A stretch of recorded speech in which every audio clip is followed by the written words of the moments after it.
अस्सलाम वालेकुम। मैं सेल्फ शहनाज पटवेकर, अंजुमन इस्लाम अब्दुल अजीज करते इंग्लिश सेकेंडरी स्कूल वाशी। आज आपके सामने हश्तम जमात एंड 8th स्टैंडर्ड से मुतशाबा अल्फाज ये टॉपिक लेकर आपके सामने हाजिर हूँ। उम्मीद है आप सबको पसंद आए और समझ में भी आए। देखते हैं मुतशाबा अल्फाज होते क्या है। मुतशाबा अल्फाज ऐसे अल्फाज जो बोलने और लिखने में एक जैसे हों, लेकिन इनके माने अलग अलग होते हैं। इनको मुतशाबा अल्फाज कहते हैं। मुतशाबा अल्फाज ऐसे अल्फाज जो बोलने में और लिखने में यानी उनका लिखने इमला और आवाज एक जैसा हो, लेकिन इनके मायने अलग अलग हो, इनको मुतशाबा अल्फाज कहते हैं। मुतशाबा अल्फाज कितने तरह के होते हैं ये देखते हैं। मुतशाबा अल्फाज दो तरह के होते हैं। नंबर वन, आवाज के हवाले से यानी आवाज उनकी आवाज जिनकी अदायगी एक जैसी होती है, लेकिन लिखने में फर्क होता है। यानी आवाज तो एक जैसी होती है और लिखने में फर्क होता है, यानी इमला अलग अलग होता है। उसको जैसे आम, आम, एक आम आइन से लिखा जाता है, एक आम अलिफ मद आ से लिखा जाता है। यानी यहाँ इमला अलग अलग है, लेकिन आवाज एक जैसा है। ये नंबर वन एक। नंबर दो, इमले के हवाले से यानी इमला उनका इनके लिखने और बोलने का तरीका एक हो सकता है। लिखने का तरीका, बोलने का तरीका यानी सेम सेम हो सकता है। इनका इमला सेम सेम हो सकता है, लेकिन मायने मुख्तलिफ होते हैं। उनका लिखने का अंदाज एक जैसा हो सकता है, उनका इमला एक जैसा हो सकता है, आवाज एक जैसी हो सकती है, लेकिन मायने अलग अलग होते हैं। इसके अलावा जेर जबर पेश एराब लगने से भी इनके मायने अलग अलग हो जाते हैं। और मुतशाबा अल्फाज जो है, मुतशाबा अल्फाज को अगर एराब लग जाता है, जेर जबर पेश लग जाता है, तो वहां भी मायने अलग हो जाते हैं। अब देखते हैं मुतशाबा अल्फाज को हम मिसालों के जरिए देखते हैं इनमें फर्क क्या होता है। पहली मिसाल हमारी आ रही है यहाँ पर मुतशाबा अल्फाज की, चश्मा। देखो दोनों चश्मा है यहाँ पर। चश्मे में चीन शीन और मीम हम झटके वाला ह जुड़ा है, दोनों में भी है। दोनों दो चश्मे तुमको बराबर दिखाई दे रहे हैं, चश्मा चश्मा। अब दो चश्मे का यहाँ पर इस्तेमाल कैसा होता है ये देखते हैं। पहला चश्मा है ऐनक, यानी दादाजी की ऐनक, नाना जी की ऐनक, ऐनक। अब दूसरा चश्मा है पानी का जखेरा। अब यहाँ पर मैंने जमजम का चश्मा लिया है, मैंने आबे जमजम का जहाँ पर चश्मा होता है वो मैंने यहाँ तस्वीर में दिखाया है। यानी पानी का जहाँ जखेरा होता है, जैसा कुआं जिसको कहते हैं, उसको कहेंगे चश्मा। ये कब तुमको फर्क समझ में आएगा? देखो दोनों की लिखाई एक जैसी है, आवाज भी एक जैसी आ रही है, लेकिन हम तस्वीर से जान पा रहे हैं ये ऐनक वाला चश्मा है, ये पानी के जखेरे वाला कुएं वाला चश्मा है। ये हम फर्क को तस्वीर देख के जान रहे हैं।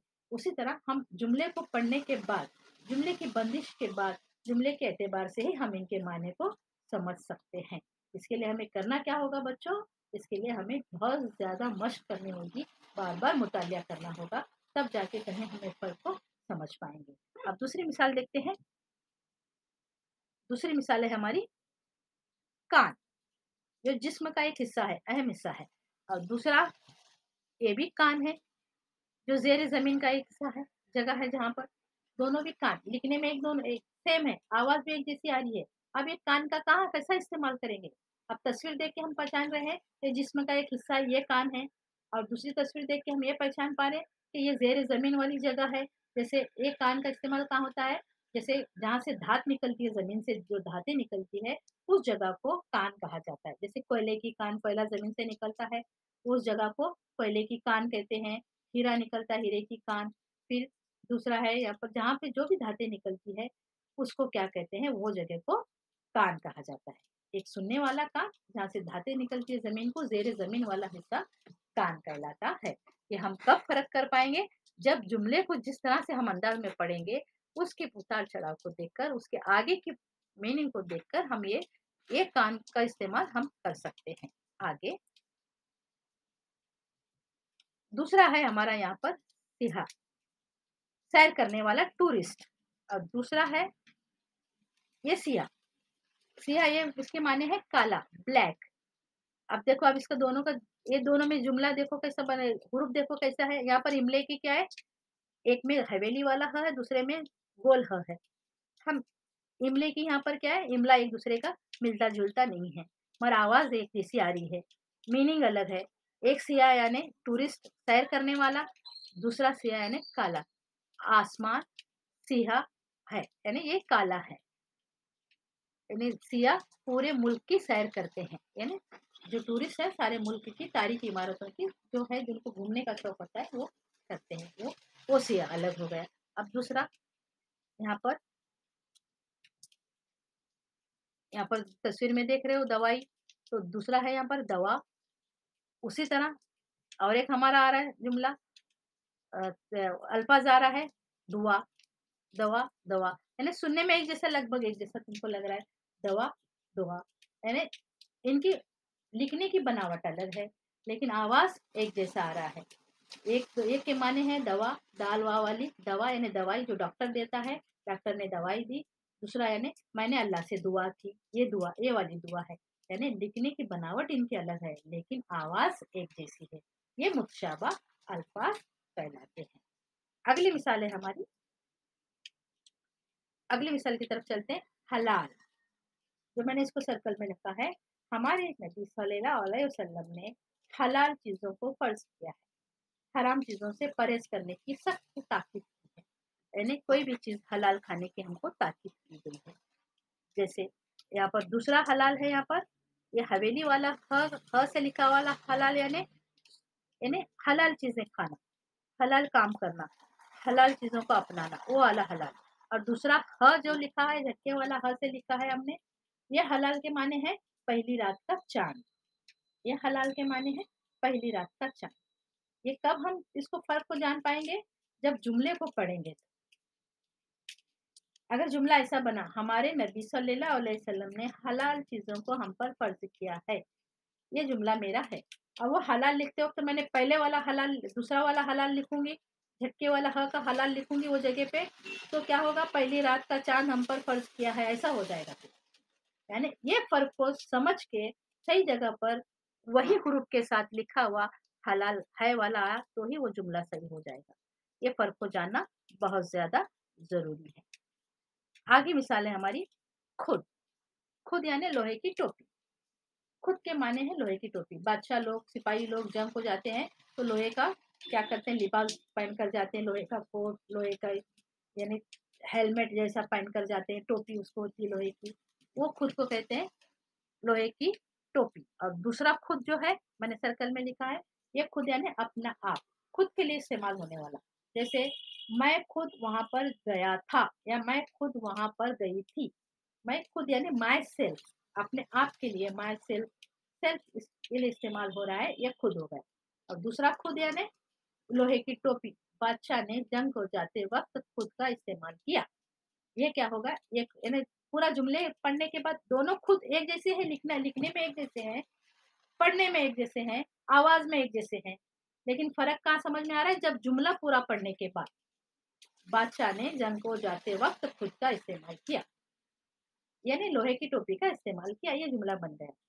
अब मैं वहां पर, खुद मैं वहां पर गई थी, तो ये क्या हो गया, ये खुद अलग वो खुद अलग। ये किस तरह से करेंगे, जुमले को देखकर, जुमले का फ्रेम देखकर, जुमले के एतबार से, जुमले की बंदिश से, ये हम उसको पढ़ने के बाद ही, मश्क करने के बाद ही ये फर्क को हम जान पाएंगे। और ये फर्क के साथ पढ़ना बहुत लाजमी होता है।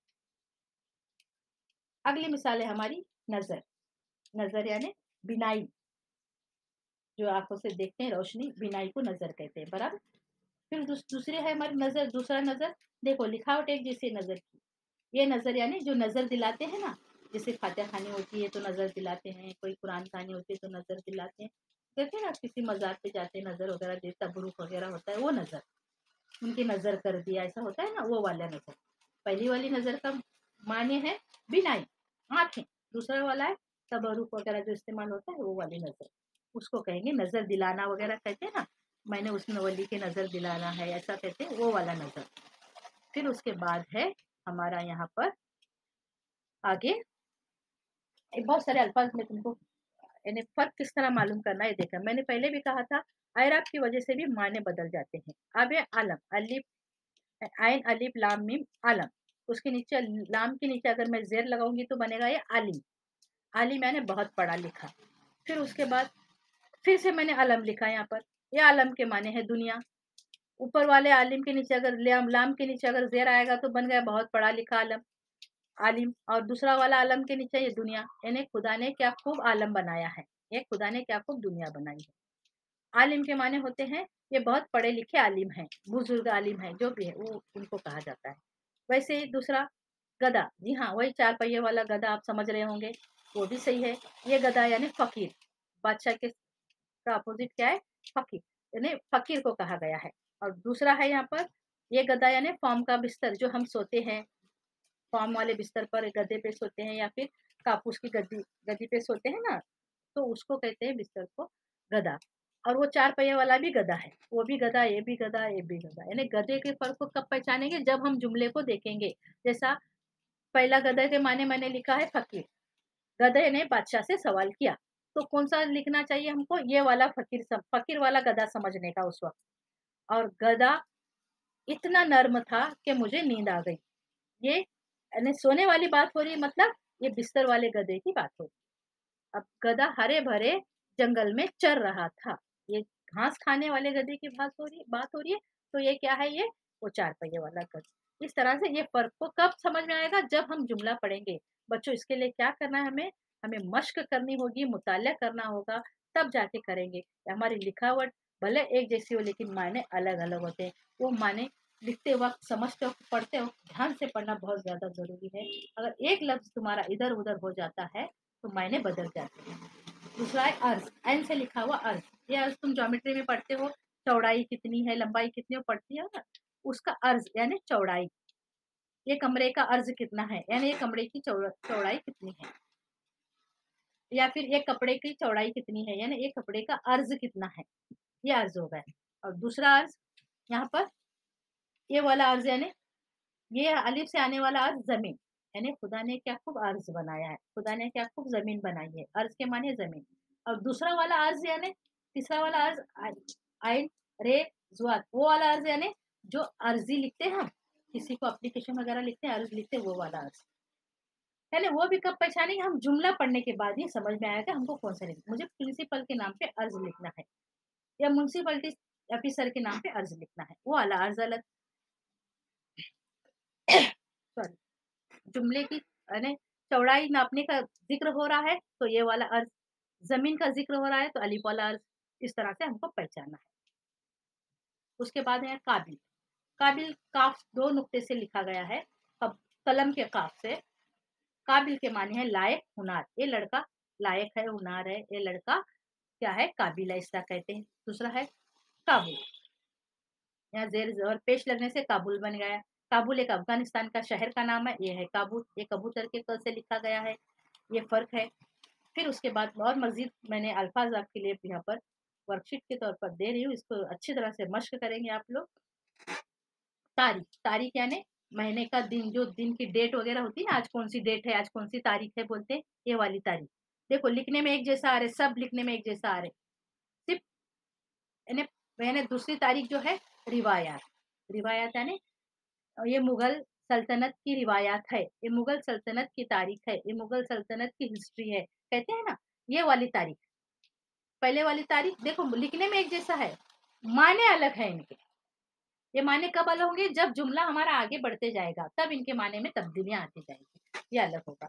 फिर दूसरा है यहाँ पर सबा, सबा सीन से लिखा गया है, एक कौम का नाम है सबाई। और दूसरा सुवात से सबा लिखा गया, सुबह की ठंडी हवा को कहा जाता है सबा, ये सुवात से लिखा हुआ सबा। सिन से लिखा हुआ एक कौम का नाम। दूसरा है सदा, सदा यानी हमेशा, सदा से वो मुझे रुलाता था, इस तरह से ये सदा यानी सदा वो कहता था, इस तरह से जो सदा है हमेशा से वो कहता था। एक सीन से लिखने वाला सदा क्या है, हमेशा। स्वाद से लिखने वाला सदा आवाज, आवाज को कहते हैं सदा, यानी उसकी सदा मेरे दिल को लुभाती गई, परिंदों की सदा मेरे मन को लुभाती गई। सदा यानी परिंदों की सदा यानी स्वाद से लिखने का, वो आवाज़ हो गई। यानी सदा एक स्वाद से लिखने वाली सदा जो रहेगी, जैसे अब मैंने एक जुमला लिखा, बागों में परिंदों की सदाएँ गूंज रही थी। ये मेरा जुमला है। बागों में परिंदों की आवाज़ यानी सदाएँ गूंज रही थी। वो सदा में अगर मैं सील का लिखूँगी तो गलत हो जाएगा, मुझे वहाँ स्वाद का ही सदा इस्तेमाल करना पड़ेगा। बागों में परिंदों की सदाएँ गूंज रही थी, यानी ये हुआ। दूसरा है वाकया, किस्सा, कहानी जो अब्बा-अम्मी, हमारे नाना-दादी, टीचर सुनाती है, उसको वाकया यानी किस्सा कहते हैं। दूसरा वाक्य यानी जगह को कहते हैं। इस तरह से दोनों का अलग-अलग ये है, सिर्फ़ मायने इनके अलग हैं। तो ये कब हमें आएगा? जब हम इसकी बार-बार मशक करेंगे, बार-बार मुतालिया करते जाएँगे। बच्चों, इस छोटे से एक हुर्फ की वजह से उसके मायने बदल जाते हैं, तो वो जुमले की बंदिश ही बदल जाती है। उसकी बंदिश या उसकी तरतीब बदल जाती है, तो क्या है, तुम्हारा जुमला क्या है, गलत हो जाता है और जवाब गलत हो जाता है और तुम्हारे मार्क्स इसी वजह से कटते हैं। यही है कि यहाँ पर इस तरह से ये मुतशाबा अल्फाज़ को समझकर कौन सी जगह पर कौन से लफ्ज़ का इस्तेमाल करना है, ये हमको जानना ज़रूरी है। तो यहाँ पर उम्मीद है आप सबको अच्छी तरह से समझ में आ गया होगा। मुतशाबा अल्फाज़ क फ़र्क को जानकर आप लिखने की कोशिश करेंगे, मुतालिया करेंगे। अल्लाह हम सबको नेक हिदायत दे और मुतालिया करने की हमें आदत लगा दे और आप सबको खैर-ओ-आबाद रखे। अल्लाह हाफ़िज़। अस्सलाम